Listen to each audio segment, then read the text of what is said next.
नदीतील बोटीचा आवाज थांबला।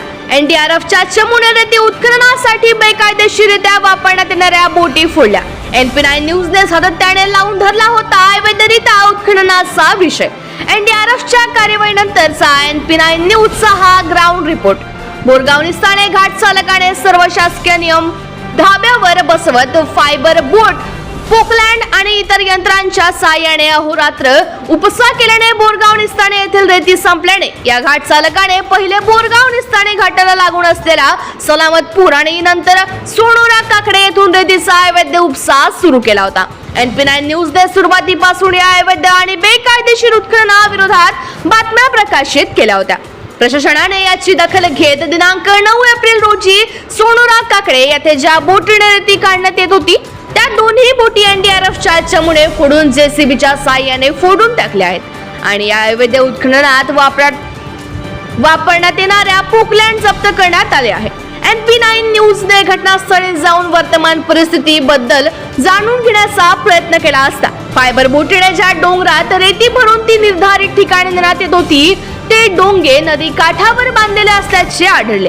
प्रशासनाच्या या कार्यवाहीमुळे सोनोरा काकडे येथील नागरिक खुश आहेत। सोबतच हा प्रकार किती दिवस बंद राहतो हे पाहणे औत्सुक्याचे ठरणार असल्याचे सोनोरा काकडे वासियांचे मत आहे। चालकाने या बोटीद्वारे जी बोट तुम्हाला दिसत आहे त्या बोटीद्वारे रेतीचा अवैध उपसा सुरू केला होता।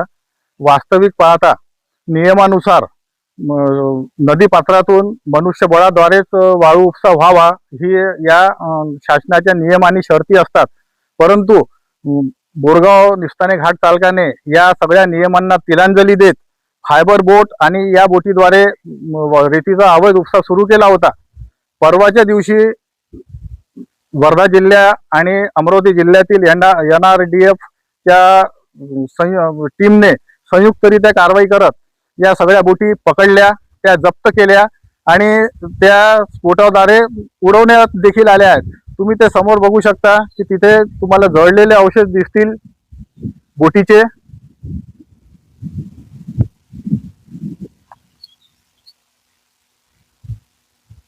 तर उशिरा का होईना शासनाने आणि प्रशासनाने जे बोरगाव निस्ताने घाट चालकाकडून जे रेतीचं अवैध उत्खनन सुरू होतं त्यावर कारवाई केली, त्यामुळे नागरिकात आनंद आहे। महत्वाची बाब अशी की अवैध उत्खननाविरोधात NP9 न्यूजने सातत्याने हा विषय लावून धरला होता आणि त्याबद्दल IG, SP, आयुक्त महसूल, जिल्हाधिकारी आणि जिल्हा खनिकर्म अधिकारी यांच्याकडे तक्रार देखील केली होती। त्या अनुषंगाने ही जी कारवाई झालेली आहे, आता बघूया की कुठपर्यंत हा घाट बंद राहतो आणि प्रशासन किती सतर्क राहते। आपण ज्या ठिकाणी उभे आहोत ते क्षेत्र सलामतपूर म्हणून ओळखले जाते आणि ते अमरावती जिल्ह्यात येते।